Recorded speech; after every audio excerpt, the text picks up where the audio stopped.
2 yil davomida ayga ishingni qildirish uchun eng zo'r prompt yozish kerak edi, to'g'rimi? Bu hafta Anthropic bu mahoratni keraksiz qilib qo'ydi. Claude endi bir marta sizni kuzatib, vazifani o'rgana oladi. OpenAI esa o'tgan oy shunga o'xshash narsani chiqardi. Shunday qilib, OpenAI buni yaratdi. Anthropic esa qarab, "Ha, buni olamiz", dedi. Lekin bu haftaning eng katta yangiligi bu emas. Anthropic yana Claude Opus 5 ni ham ishga tushirdi.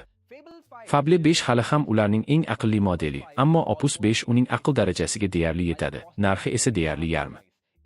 Bu bozorni egallab olgan Xitoy ochiq manbali modellariga aniq javob. Va bu hali boshlanishi. OpenAI o'zining ikkita modeli ustida xavfsizlik testi o'tkazayotgan edi. Modellar testdan chiqib ketib, haqiqiy kompaniyani buzib kirdi. Yana Grok endi ehtil ichida. Google bir kunda 3 ta yangi AI modelini ishga tushirdi. 11 Labs endi sizning o'z ovozingizni yarata oladi. Va bizda shunday 18 ta yangilanish bor. Ular bu hafta AI dan foydalanish usulingizni butunlay o'zgartirishi mumkin. Eng oxirida biz birgalikda Opus 5 dan foydalanib, ba'zi loyihalarni sinab ko'ramiz va quramiz. Shuning uchun siz bugun kechqurun o'zingiz sinab ko'rishingiz mumkin. Agar bu bo'limlarning birortasi juda texnik tuyulsa, o'zingizga kerakli keyingisiga o'tib keting. Va har doimgidek barcha promptlar, havolalar va resurslar Staying Ahead hamjamiyatida. Havola tavsifda. Keling, videoga o'taylik. Anthropic hozirgina Claude Opus 5 ni ishga tushirdi. Va bu yilning eng kam qadrlanadigan relizi bo'lishi mumkin. Maksimal harakat bilan u kodlash benchmarkida Fable 5 dan atigi 0,5% ga orqada qoldi. Ammo uning narxi taxminan yarim baravar arzon. Eng yaqqol yangilanish esa uning qura oladigan narsalari. Anthropic uning yordamida ishlaydigan shamol tunneli simulyatsiyasini yaratdi. Unda siz mashinani aylantirib, shamol tezligini o'zgartirib, havo oqimining real vaqtda reaksiyasini kuzata olasiz.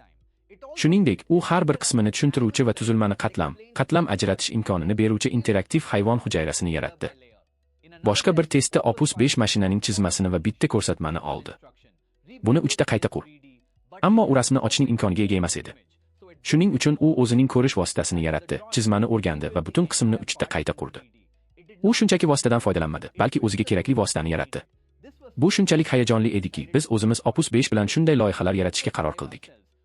Videoning oxiriga qo'llanma qo'shdik. Kuzatib turing. Ammo endi haftaning boshqa yangilanishlarini tugataylik. OpenAIning yangi modellari qulflangan muhitidan qochib, haqiqiy kompaniyani xatladi. Kiberxavfsizlik testi davomida ikkala model internetga kira olmaydigan izolyatsiya qilingan muhitga joylashtirilib, ularga muammoni hal qilish topshirildi. Buning o'rniga ular cheklovlarni buzib, internetga chiqishdi va to'g'ridan-to'g'ri javob olish uchun Hugging Face-ga, dunyodagi AI modellar omboriga kirishdi. Rostini aytsam, OpenAI modellar nimaga qodir ekanligini sinash uchun xavfsizlik cheklovlarini kamaytirgan edi. Ammo bu hodisa rivojlangan AI maqsadga erishish uchun qanday qilib bo'shliqlardan foydalanishi mumkinligini ko'rsatadi. Ko'rsatmalarga amal qilish va inson niyatini tushunish o'rtasidagi tafovutni tadqiqotchilar AI alignment deb ataydi. Ayni aqlliroq qilish osonlashmoqda. Unga hech qachon nima qilmaslik kerakligini o'rgatish qiyinroq muammo bo'lishi mumkin. OpenAI hozirgina ChatGPTda Health'ni ishga tushirdi. Endi siz Apple Health va boshqa sog'liq xizmatlari ma'lumotlarini to'g'ridan-to'g'ri unga sinxronlashtirishingiz mumkin. Bu sizning dori-darmonlaringiz, kasalliklaringiz, laboratoriya hisobotlaringiz va faollik ma'lumotlaringizni bir joyga jamlaydi. Keyin ChatGPT bu ma'lumotlardan foydalanib, sizga yanada shaxsiylashtirilgan javoblar beradi. Siz ChatGPTdan uyqu ma'lumotlaringizni ko'rib chiqishni, nozik tafsilotlarni maxfiy saqlagan holda laboratoriya hisobotlarini umumlashtirishni yoki shifokoringizga keyingi tashrif uchun savollar tayyorlashni so'rashingiz mumkin. Bu ChatGPTni sizning eng bilimdon sog'liq bo'yicha yordamchingizga aylantirishi mumkin. Grok endi Microsoft ehtil ichida elektron jadvalingiz yonidagi panel sifatida mavjud. Siz bir qator kataklarni tanlab, Grok ma'lumotlarni tahlil qiladi, ishlatgan kataklarni ajratib ko'rsatadi, javobni tushuntiradi va hatto diagramma ham yarata oladi. Siz formula yozish o'rniga uni ta'riflab berishingiz ham mumkin. Masalan, undan so'nggi 3 oyning o'rtacha qiymatini hisoblashni va har bir hududni tartiblashni so'rang. U esa siz uchun ustunni to'ldiradi. U shuningdek, daromadni 15% ga kamaytirib, xarajatlarni bir xil darajada saqlab qoladigan ssenariylarni ham ishga tushira oladi. Aslida, Grok endi Microsoftning o'z ilovalari Excel, Word va PowerPoint ichida Microsoft Copilot bilan to'g'ridan-to'g'ri raqobatlashmoqda. Google hozirgina 3 ta yangi Gemini modelini ishga tushirdi. Ularning barchasi bir xil narsaga, sun'iy intellektni tezroq va arzonroq qilishga qaratilgan. Birinchisi Gemini 3.6 Flash, hozirda Googlening AI kod yozish vositasi Antigravitydagi asosiy model. Googlening namoyishida bir nechta agentlar birgalikda eskirgan veb-saytni qayta qurishdi. Bir agent eski kodni ko'rib chiqdi, ikkinchisi yangilashni rejalashtirdi, uchinchisi esa yangi versiyani yozdi. Ikkinchisi Gemini 3.5 flashlik seriyadagi eng tez model va u arzon bajarishni ham ta'minlaydi. Kirish tokenlari uchun atigi 0.3, chiqish tokenlari uchun 2.50 turadi. Google u katta ma'lumotlar to'plamini qayta ishlayotganini, kvitansiyalarni tarjima qilayotganini va bir vaqtning o'zida 25 veb-sayt dizaynini yaratayotganini ko'rsatdi. 3-model Gemini 3.5 FlashGBR bo'lib, zaifliklarni topish va tuzatish uchun mo'ljallangan xavfsizlik modeli. Aqlliroq AI kutilgan narsaga aylanib bormoqda. Tezroq va arzonroq AI haqiqiy afzallik bo'lmoqda. Nvidia hozirgina Cosmos 3 Edge'ni chiqardi. Bu to'g'ridan-to'g'ri robotlar, dronlar, o'zini o'zi boshqaradigan mashinalar va xavfsizlik kameralari ichida ishlaydigan AI model. U video, tasvir, audio va harakat buyruqlarini ham iste'mol qila, ham yarata oladi. Ya'ni, yo'l kamerasi xavfni ro'y berishidan oldin aniqlashi mumkin. Robot qo'l o'z harakatlarini rejalashtirishi va mashina yo'lda keyin nima bo'lishini bashorat qilishi mumkin. Nvidia shuningdek model, kod va trening retseptlarini ochiq manba qildi. Demak, Nvidia endi faqat bu mashinalar ichidagi chiplarni sotishga harakat qilmayapti. U miyani ham egallashni xohlaydi. Mana, ko'pchilik AI chiqarilishlarda e'tibordan chetda qoldiradigan narsa. Bular texnologiyadagi mayda o'zgarishlar emas. Har bir yangilanish fond bozorda milliardlab dollarni harakatga keltirishi mumkin. Masalan, Meta iyul oyida Muse Image va Muse Spark 1.1 ni chiqarganida, uning aksiyalari 10 ga ko'tarildi. On the other hand, when Google's Bart Made a mistake during its launch, Alphabet lost nearly $100 billion in market value. So, heter you think AI will lead to the next internet bomb or the hype will eventually crash? If you also want to be a part of such global companies, you can invest in global giants like Amazon, Apple, Microsoft, Google, Tesla and Nvidia through and money, starting beach as little as €. Looking at the data, giant companies like Nvidia have delivered a historic return of nearly approximately 33,000 over the last 10 years. Mana, o'tgan bir yil ichida AQSh bozorining SIP 500 indeksi taxminan 30 daromad keltirgan bo'lsa, shu davrda bizning Nifty 50 indeksining daromadi taxminan 0 atrofida bo'lgan. Bundan tashqari, AQSh dollarining Hindiston rupiyasiga nisbatan qimmatlashishi sizning umumiy daromadingizga qo'shimcha yillik taxminan 8-10 o'sish beradi. Bu o'sishning asosiy sababi davom etayotgan sun'iy intellekt va texnologiya bumidir. If we look at the data from the last 5 years, your ₹1,00,000 told have become ₹1,837,212 plus 1.74%. Stock returns accounted for ₹1,328,089 plus 1.33%. And dollar returns gave an extra boost of ₹409,123 plus 409.12%. Endi sizda bir savol tug'ilishi mumkin. Hindistonda yashab, AQSh bozoriga qanday sarmoya kiritish mumkin? Xo'sh, IM sizga bu borada yordam berishi mumkin. The best part is, IM is a licensed global access provider under IFSTA. Bu shuni anglatadiki, IM AQShga investitsiya qilishni tartibga solingan tizim orqali taklif qiladi. Your funds move between Indian regulations and IM directly manages the entire investing infrastructure, from onboarding to wallets, remittances, execution and settlement. Ma'lumotlaringizni uchinchi tomon vositachilari bilan baham ko'rmasdan. Demak, bu to'liq xavfsiz va ishonchli. Endi, agar boshlash uchun ko'p pul kerak deb o'ylasangiz, unday emas. Qismli investitsiya qilishda, Tesla aksiyasining bittasi 40,000 rupiy bo'lsa, siz to'liq 40,000 rupiy sarmoya kiritishingiz shart emas. You can buy Tesla stock for just ₹100, ₹500 or ₹1000. Bu degani siz kompaniyaning kichik bir ulushiga ega bo'lasiz va o'sishdan mutanosib foyda olasiz. Agar bozor vaqtini kuzatishdan xavotir olmasangiz, siz atigi 500 rupiy bilan haftalik yoki oylik SIP boshlashingiz mumkin. Bundan tashqari, global ETF-lar orqali Janubiy Koreya, Tayvan kabi iqtisodiyotlarga bitta sarmoya bilan sarmoya kiritishingiz mumkin. Bu mamlakatlar ham AI va yarim o'tkazgich boom tufayli sezilarli darajada o'smoqda. Masalan, Janubiy Koreya ETF so'nggi bir yilda 180 daromad keltirdi. Tayvanning ETF esa taxminan 80 daromad keltirdi. Hisob ochish oddiy. Kitni ilova ichida va e-moneyda yakunlashingiz mumkin. Shuningdek, tayyor soliq hisobotlarini taqdim etadi. Bu AQSh investitsiyalaringiz bo'yicha soliq topshirishni ancha osonlashtiradi. Shunday qilib, siz ham portfelingizning 10 dan 20 gacha qismini global bozorga ajratib, aqlli investor bo'lishingiz kerak. E-moneyni hoziroq tavsifdagi havoladan yuklab oling va global sayohatingizni boshlang. Har doim o'z tadqiqotingizni o'tkazing, xatarlarni tushuning va faqat asosli qaror qabul qilganingizdan so'ng sarmoya kiriting. Gemini endi sizning o'z fayllaringiz yordamida Google Slides ichida butun taqdimot yaratishi mumkin. Bo'sh taqdimot bilan boshlashingiz, nima kerakligini tasvirlashingiz va Google Drive'dan hisobotlar, eslatmalar va ma'lumotlarni o'z ichiga olgan hujjatlarni tortib olishingiz mumkin. Gemini'ga eski taqdimotni ko'rsatib, xuddi shu uslubga mos kelishini so'rashingiz mumkin. Natija umumiy AI shablondan ko'ra kompaniyangizning taqdimotiga o'xshaydi. Gemini keyin boshqa tegishli fayllarni taklif qilishi mumkin. Siz esa nimani kiritishni hal qilasiz va slaydlar soni, vizual uslub va asosiy mavzularni belgilaysiz. Hech narsa yaratishdan oldin, u sizga slayd rejani ko'rsatadi. Uni tahrirlashingiz, qayta tartiblashingiz yoki o'chirishingiz mumkin. Tasdiqlangandan so'ng, u to'liq taqdimotni tahrirlanadigan Google Slides sifatida yaratadi. Tahrirlash ham oson. Grafikni tanlab, Gemini'dan uni ustunli diagrammaga aylantirishni so'rashingiz mumkin va u darhol qayta chizadi.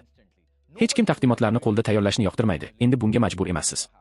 Anthropic yaqinda Retort a Skill funksiyasini ishga tushirdi. Bu Claude'ga bir marta qilganingizni kuzatib, vazifani o'rganish imkonini beradi.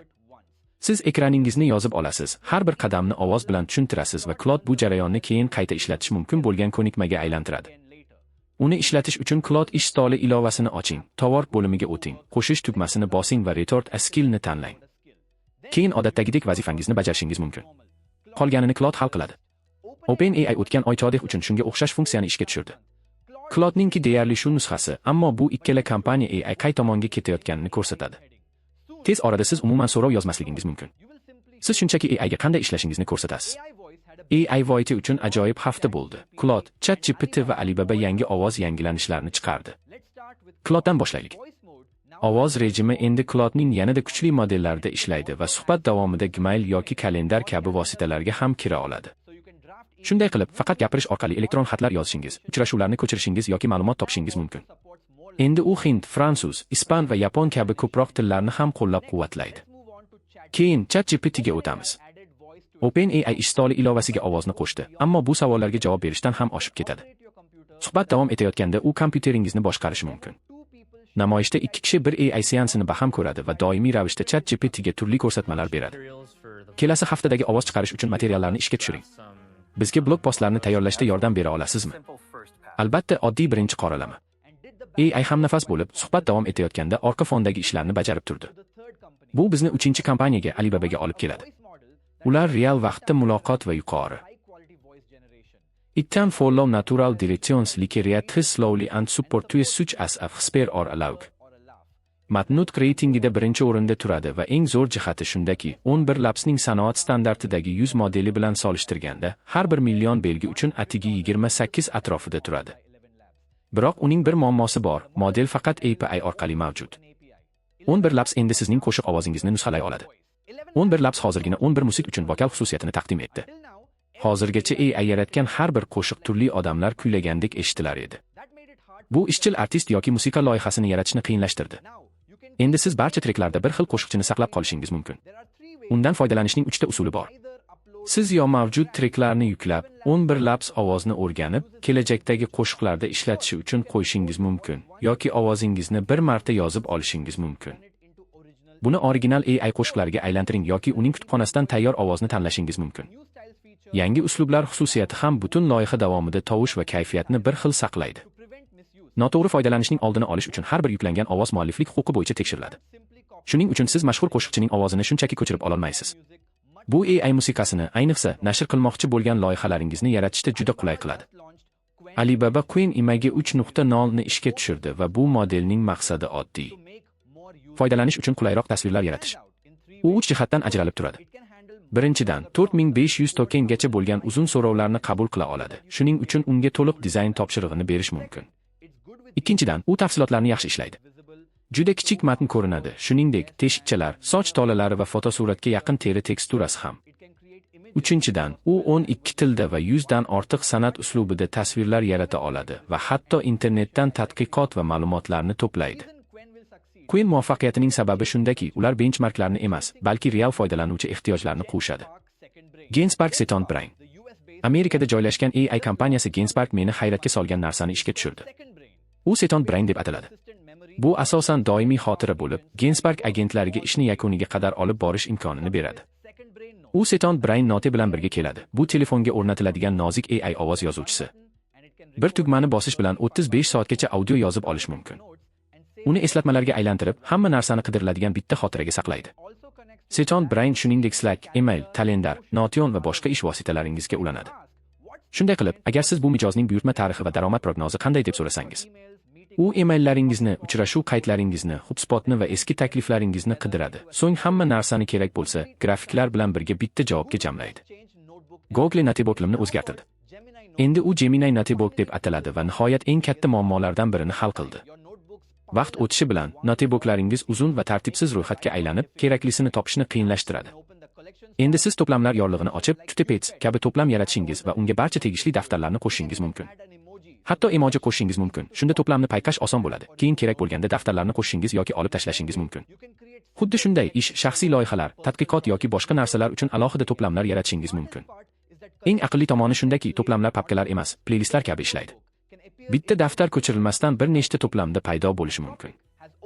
Anthropic o'zining AI foyda.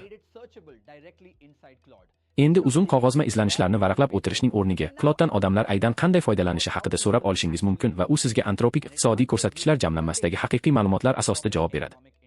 Sinab ko'rish uchun konnektorlar menyusini oching, iqtisodiy indeksni yoqing va odamlar Claude'ni nima uchun ishlatadi degan savolni bering. Claude ma'lumotlardan darhol diagrammalar va xulosalar yaratadi. Masalan, ma'lum bo'lishicha, Claude'dan foydalanishning 43% ish, 40% shaxsiy masalalar va 17% o'quv ishlari uchun to'g'ri keladi. Buni sinab ko'ring va sharhlarda qanday javoblar olganingizni menga ayting. So'nggi 1 yil ichida eng yirik ochiq modellarning aksariyati, jumladan DeepSeek, Qwen va Kimi, Xitoy. Laguna G'arbning bu modellarga javobidir. Amerikaning dasturiy ta'minot va kodlash modellari yaratuvchi AI kompaniyasi Polsde yaqinda Lagunas 2.1 versiyasini chiqardi. U 118 milliard parametrga ega, lekin bir vaqtning o'zida faqat 8 milliardi ishga tushadi. So it performs like a large model while remaining efficient enough to run on a powerful desktop. Bu katta AI xarajatlari bo'lmaydi va shaxsiy kodni boshqa kompaniyaning serverlariga yuborishning hojati yo'q degani. Polsde says it also beats much larger models on several coding tests. Lekin eng ta'sirli jihati shaffoflikdir. Kompaniya har bir sinovni, shu jumladan muvaffaqiyat Polsde ham yopiq modellar hali ham yaxshiroq ekaniga aniq. Ammo Laguna bepul, mahalliy ishlaydi va kodingizni maxfiy saqlaydi. AI xarajatlarini kamaytirishni istagan kompaniyalar uchun bu birinchi o'rinda bo'lishdan muhimroq. Loviable AI VB kodlash platformasi endi Google Drive va Calendar kabi ulangan vositalaringiz bilan ishlaydi. Buni Netflix kabi tasavvur qiling. Ilova hamma uchun bir xil, lekin tizimga kirganingizdan so'ng shaxsiylashtirilgan tajribaga ega bo'lasiz. Xuddi shunday, Loviable'da dasturchilar ilovani bir marta yaratadi va har bir foydalanuvchi o'z akkaunti va ruxsatlariga asoslangan ma'lumotlarni ko'radi. Alex o'z kuni haqida so'rashi va o'z uchrashuvlari va reja qaydlarini ko'rishi mumkin. Kamari esa o'zinikini ko'ra oladi. Va Loviable foydalanuvchi ma'lumotlarni olib kelsa ham, uni ilova ichida saqlamaydi. Anthropic noyob kasallik tadqiqotchilariga 50 minggacha bo'lgan bulutli AI kreditlarni beradi. Dastur noyob kasalliklar ustida ishlaydigan olimlar va dastlabki bosqich biotech startaplari uchun. Ular kreditlarni tadqiqot, dori kashfiyoti yoki bemorlarni tashxislashning tezroq usullarini topish uchun ishlatishlari mumkin. Agar bu hatto bitta noyob kasallikning tezroq tashxislanishi yoki davolanishiga yordam bersa, bu katta farq qiladi. Shunday qilib, bu bizni Claude'ning eng so'nggi modeli Opus 5 qo'llanmasiga olib keladi. Tafsilotga kirishdan oldin, Opus 5 haqida bilishingiz kerak bo'lgan 3 ta muhim narsa. U agentik kodlash, kompyuterdan foydalanish biznes jarayonlari va murakkab biologiya sohalarida Fable 5 va GPT 5.6 bilan tenglashadi yoki ularni to'liq ortda qoldiradi. Ikkinchidan, uning narxi Opus 4.8 bilan bir xil, ya'ni qo'shimcha xarajatsiz kuchli yangilanishga ega bo'lasiz. Va uchinchidan, u sezilarli darajada yaxshilangan moslashuv va xavfsizlikka ega. Bu unga o'z ishini tekshirish va topshiriq muvaffaqiyatli bajarilmaguncha qayta orqaga qaytish imkonini beradi. Endi aqldan ozdiruvchi narsani ko'rishni xohlaysizmi? To'g'ridan-to'g'ri Claude tomonidan yaratilgan, bitta brauzer yorlig'ida to'liq ishlaydigan ushbu interaktiv uch shamol tunneliga qarang. Sinov kamerasida avtomobil turibdi, havo oqimlari uning kuzovi ustidan real vaqt rejimida oqib o'tmoqda. Kamerani 360 daraja aylantirib, oqim qaysi burchakda uzilishini tomosha qilishingiz mumkin. Mashinani 180 darajaga aylantirsangiz, butun havo oqimi ham bir zumda unga ergashadi. Chap tomonda esa to'liq boshqaruv paneli bor. U orqali to'g'ridan-to'g'ri tunnelga 3 Claude qahramonini tashlashingiz mumkin.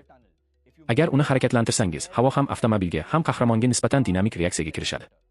Bularning hammasi Opus 5 tomonidan bitta buyruqda yaratilgan.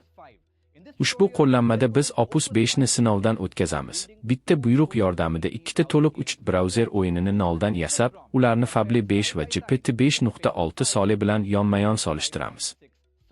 So'ngra Anthropicning rasmiy Opus 5 buyruq berish qo'llanmasini Claude Code ichida avtomatlashtirilgan AI mahoratiga aylantiramiz. Bir loyiha Nitro Arena. Birinchi sinf sifatida biz Rocket League uslubidagi 3 avtomobil futbol o'yinini yaratamiz. Aynan bir xil buyruqni Fable 5, Opus 5 va GPT-5.6 soliga berdik va barcha natijalarni sinab ko'rdik. AIga to'liq Rocket League uslubidagi o'yin yaratishni aytdik. Biz real top fizikasi, boshqariladigan egri devorlar, tezlashtirish va sakrash mexanikasi, shuningdek yulduzli osmon qutisi, metal darvozalar va gol urilganda muxlislarning shodlik nidosi kabi atmosfera tafsilotlarini xohladik. Avval Fable 5 ni sinab ko'rdik. U darhol to'liq o'ynaladigan arena berdi. Hisoblagich ishlaydi, boshqaruv yaxshi, hatto muxlislar ovozi va musiqani ham eshitasiz. Avtomobil biroz yengilroq va stadion juda oddiy. Ammo umuman olganda asosiy o'yin mexanikasi juda mustahkam. Ikkinchi bo'lib Opus 5 ni ochdik va farq darhol ko'rindi. Avtomobil haqiqatdagidek ko'rinadi. Unda tepada yulduzli osmon, pastda esa polda aniq akslar bor. Eng yaxshi tomoni fizikasi. To'pning o'ziga xos og'irligi bor. Siz egri devorlardan haydab, havoda dumalab, to'pni to'g'ri darvozaga urishingiz mumkin. Nihoyat, biz GPT-5.6 solini tekshirdik. U bizga ishlaydigan o'yin berdi. Unda Boost yaxshi ishlaydi va kamera yaxshi kuzatadi. Biroq arena oddiy panjara polli va porlab turgan shakllardan iborat. O'ynaganda yaxshi, lekin tayyor o'yindan ko'ra xom prototipga o'xshab ketadi. Biz buni faqat o'zimiz baholashni xohlamadik. Shuning uchun uchala versiyani ham GPT-5.6 soliga berib, ularni o'ynash, tahlil qilish va 100 balldan baholashni so'radik. Natijalar juda kulgili edi. U Opus 5 ni eng yuqori o'ringa qo'ydi, 91 ball bilan, uning realistik fizikasi va yoritilishini maqtab. Fable 5 ikkinchi o'rinni oldi, 86 ball bilan, mustahkam o'yin sikli uchun. GPT-5.6 soli esa o'zini oxirgi o'ringa qo'ydi, 82 ball bilan, o'zining panjara tuzilishi vizual rivojlanmaganligini tan olib. Ikkinchi Tumblerush. Keyin biz aynan shu testni Falgui uslubidagi to'siq kursda o'tkazdik. Birinchi tur shunchaki tasodifmi, buni bilmoqchi edik. Bu safar biz sodda qildik. Biz 3 to'siq kursini so'radik. Unda biyan qahramonlari tebranayotgan darvozalar va aylanayotgan xavflardan o'tishadi. AI raqiblar bilan poyga qilish va oxirida saralash ekrani bo'lishini so'rashga ishonch hosil qildik. Opus 5 yana zo'r chiqdi. U poyga oldidan sanoq va aylanuvchi to'siqlarga ega yorqin, rang-barang kurs yaratdi. Jonli musiqa yangraydi va hatto sun'iy intellekt qahramonlari marraga qarab siz bilan yonma-yon poyga qiladi. Keyin GPT-5.6 yagona qurilmasini ko'rib chiqdik va hamma narsa butunlay barbod bo'ldi. Kurs muammosiz yuklanadi, lekin harakatlana boshlashingiz bilan butun o'yin titraydi va lag qiladi. Personajingiz platformadan sirg'alib tushadi va o'yin doimiy ravishda o'zini qayta ishga tushiradi. Ikkinchi raundda Opus oson g'alaba qozonadi.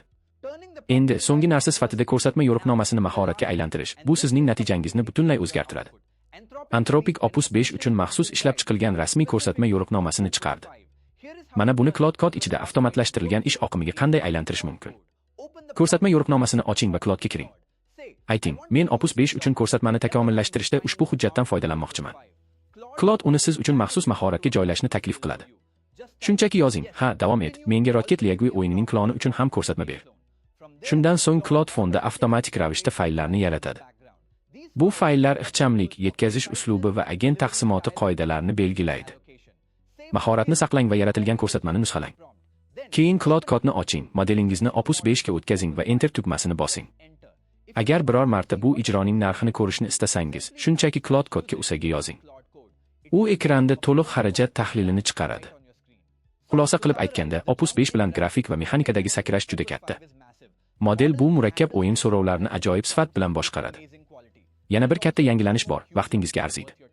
Anthropic hozirgina Claude 5 avlodi uchun kontekst muhandisligi haqida yangi post chiqardi. Aslida, tizim promptiga katta ro'yxatdagi qat'iy qoidalarni solish o'rniga, ular yangi modellar ularsiz ancha yaxshi ishlashini aniqladilar.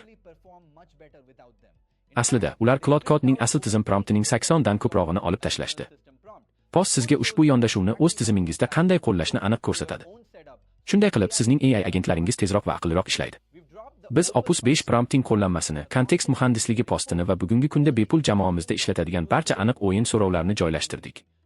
Siz tavsifdagi havola orqali qo'shilish orqali barcha fayllarni hozir olishingiz mumkin. Nihoyat, obuna bo'ling, shunda har hafta eng katta AI vositalari haqidagi tahlillarimizni o'tkazib yubormaysiz. Agar sizga bunday taqqoslash videolari yoqsa, GPT-5.6 ni Claude Fable va Grok 4.5 bilan solishtiradigan eng so'nggi testimni ko'ring. Bu keyingi ko'rish uchun eng zo'r tanlov. U yerda ko'rishguncha